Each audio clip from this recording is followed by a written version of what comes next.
Hello guys, स्वागत है आपका हमारे चैनल यूनिक मैथ्स में। और हम आज एक बार आपके फिर क्वेश्चंस लेकर आए हैं जो 19 तारीख के क्वेश्चंस आपके हैं, काफ़ी इंपॉर्टेंट हैं। आरआरबी ग्रुप डी 2022 19/9/2022 शिफ्ट 1-2 के क्वेश्चंस आपके लिए लेकर आए हैं जो काफ़ी इंपॉर्टेंट होने वाले हैं। तो हमारे साथ जुड़ जाइएगा। जितने भी बच्चे हमारे साथ नए जुड़ रहे हैं वो चैनल को सब्सक्राइब जरूर कर लें और वीडियो को लाइक शेयर और एंड तक आपको वीडियो देखना है, हमारे साथ बने रहना है। तो आइए करते हैं पहला क्वेश्चन। x² + 4x + 8 द्विघात समीकरण के मूल अगर अल्फा बीटा हो तब α² + β² का मान क्या होगा। तो प्यारे बच्चों, करना क्या है, आपको दिया है x² + 4x + 8, ठीक है। इस आपको द्विघात समीकरण ये दिया गया है, ठीक है। द्विघात समीकरण ये दिया गया है। तो इसमें आपको पता है कि α² + β² का मान क्या होगा। तो सबसे पहले आप क्या करेंगे, आप अल्फा प्लस बीटा पता कर लेंगे। तो अल्फा प्लस बीटा क्या होता है, मूलों का योगफल होता है। तो मूलों का योगफल होता है -b/a। तो माइनस का b क्या है, माइनस का b यानी b होता है x के साथ वाला यानी -4। a आपका क्या है, a आपका होता है x² के साथ वाला यानी 1। तो कितना आ गया यहाँ पर -4। अल्फा डॉट बीटा होता है आपका c/a यानी c होता है आपका अचर पद 8 हो गया और a हो गया आपका x² का गुणांक यानी आपका 8 हो गया। तो इस तरीके से आपको अल्फा प्लस बीटा और अल्फा डॉट बीटा दोनों मिल गए।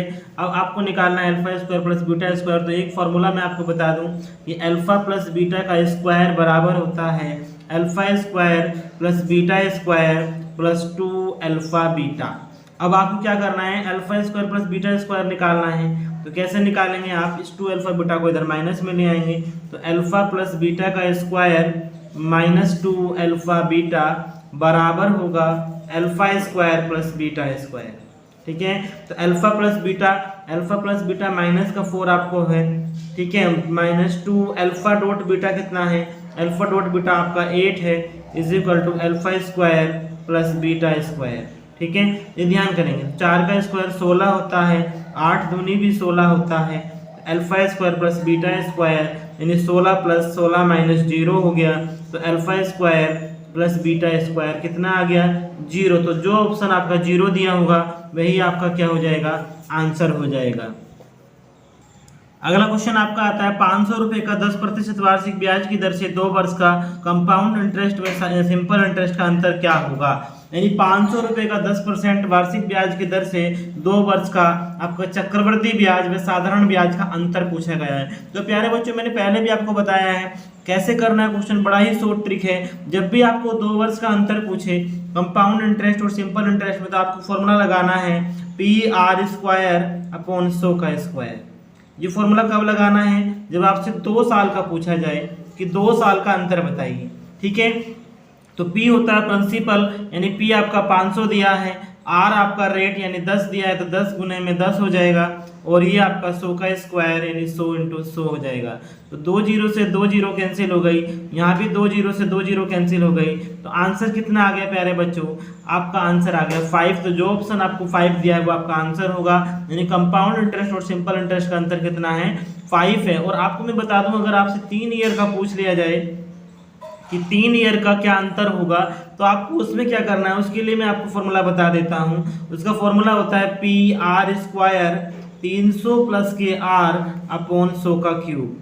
ये ठीक है, ये किसके लिए है, ये 3 साल के लिए है। अगर आप 3 साल का कंपाउंड इंटरेस्ट व सिंपल इंटरेस्ट का अंतर पूछता है तो आपको कौन सा फॉर्मूला लगा देना है, PR² 300 + R/100⁵। आपका आंसर चंद सेकंड में आपके सामने हाजिर हो जाएगा, ठीक है। अगला क्वेश्चन देख लेते हैं।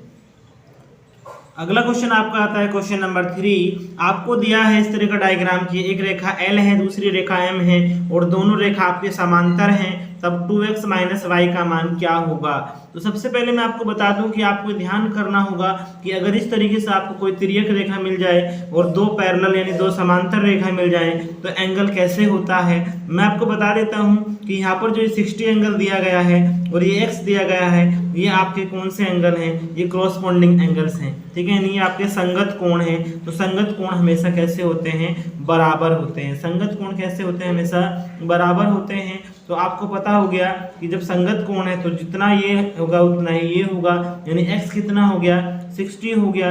अब आपको पता है यहाँ पर कि जो x है और y है ये आपस में शीर्षाभिमुख कोण है, क्योंकि यहाँ पर रेखा कट कर रही है। तो जहाँ पर रेखा आपकी कट करती है, प्रतिच्छेद करती है, तो जो हमारे शीर्षाभिमुख कोण होते हैं वो बराबर होते हैं। यानी आपको पता चल गया कि जो x बराबर y है, यानी x 60 है तो y भी कितना हो गया, 60 हो गया। अब आपसे क्या पूछा है, आपसे पूछा है 2x माइनस के y, यानी 2x माइनस के y। तो 2x कितना है, 2x कितना है, 60 है, और y कितना है, 60 है। तो आप क्या करेंगे, 60 दूना 120 माइनस के 60, यानी कितना बचेगा, 120 में से 60 गया तो 60 बचेगा।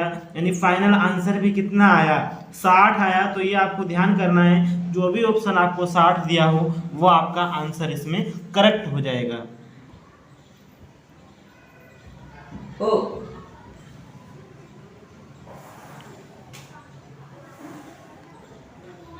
अगला क्वेश्चन आपका आता है कि आपको एक डायग्राम दिया है ABCD, इसमें आपको दिया है कि एंगल 30 है और ये आपको x बताना है, यानी x का मान ज्ञात करो जब ABCD एक समांतर चतुर्भुज हो।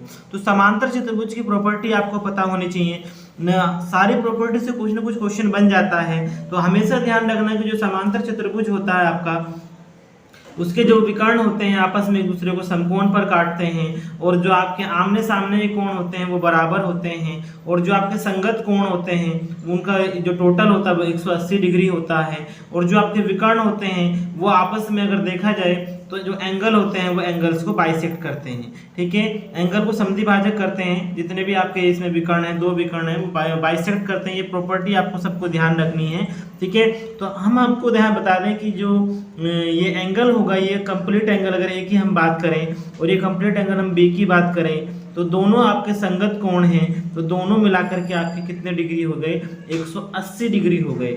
यानी कहने का मतलब अगर ये x है तो ये भी x होगा, और ये 30 है तो ये भी 30 होगा, क्योंकि ये आपका बाइसेक्ट करता है, ये आपका बाइसेक्ट करता है। तो ये 30 है तो ये भी 30 होगा, और ये x है तो ये भी x होगा। अब दोनों का टोटल कितना होता है, 180 होता है, क्योंकि संगत कोण है। तो 30 + 30 यानी 60 प्लस x और x 2x is equal to कितना हो गया, 180 हो गया। क्यों लिख दिया 180, क्योंकि ये संगत कोण है। आपको ये प्रॉपर्टी ध्यान रखनी है। तो 60 अगर ये इधर इसमें माइनस में जाएगा तो 2x is equal to 180 minus के 60, तो कितना बचेगा, 2x is equal to 180 minus के 60 आपका बचता है 120, और 2 से कैंसिल कितना हो जाएगा, 60, यानी x बराबर कितना आ गया, 60 आ गया। यानी आपका आंसर कितना आ गया प्यारे बच्चों, 60 आकर जो भी ऑप्शन आपको 60 दिया हो वो आपका करेक्ट आंसर हो जाएगा। आपको बिल्कुल टाइम नहीं लेना है, आपको सेकंड में आंसर देना है। ये बहुत कॉमन सा क्वेश्चन था, जिसको प्रॉपर्टी पता होगी, संगत कोण आपका 180 होता है और आपको जो विकर्ण होते हैं वो एंगल को बाइसेक्ट करते हैं, तो आप बहुत आसानी से कर लेंगे। ठीक है, अगला क्वेश्चन देखते हैं।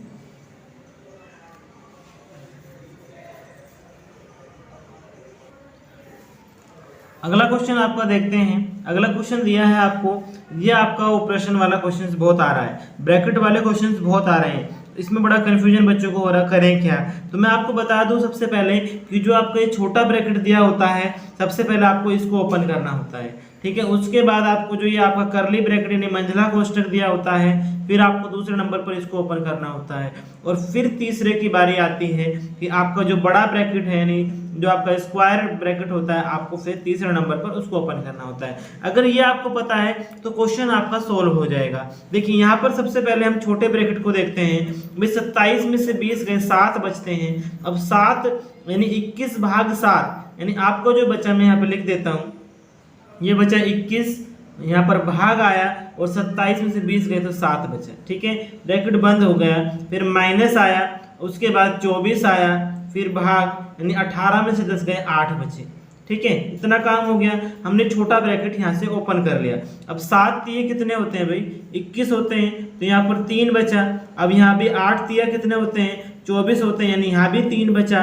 तो 3 में से 3 गई तो कितना बचेगा, तो प्यारे बच्चों 0 ही बचेगा ना, 0 बचेगा। यानी जो ऑप्शन आपको दिया हो 0, वही आपका क्या हो जाएगा, आंसर हो जाएगा।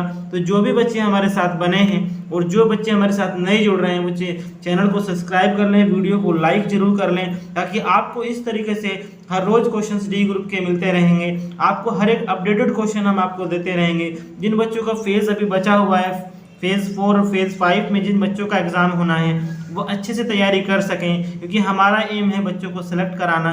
अगर आपका पेपर अच्छा होता है तो आपका सिलेक्शन रेलवे में 100% हो जाएगा। आप क्वेश्चंस को, टाइमिंग को ध्यान में रखते हुए काम करना है और अपनी तैयारी को अच्छे से करना है। आई होप आप अच्छे से मेहनत कर रहे हैं और खूब भी पढ़ाई कर रहे हैं। ध्यान रखें कि हमारी वीडियो आपको हर रोज़ शाम को 8 बजे इसी तरीके से मिलेगी।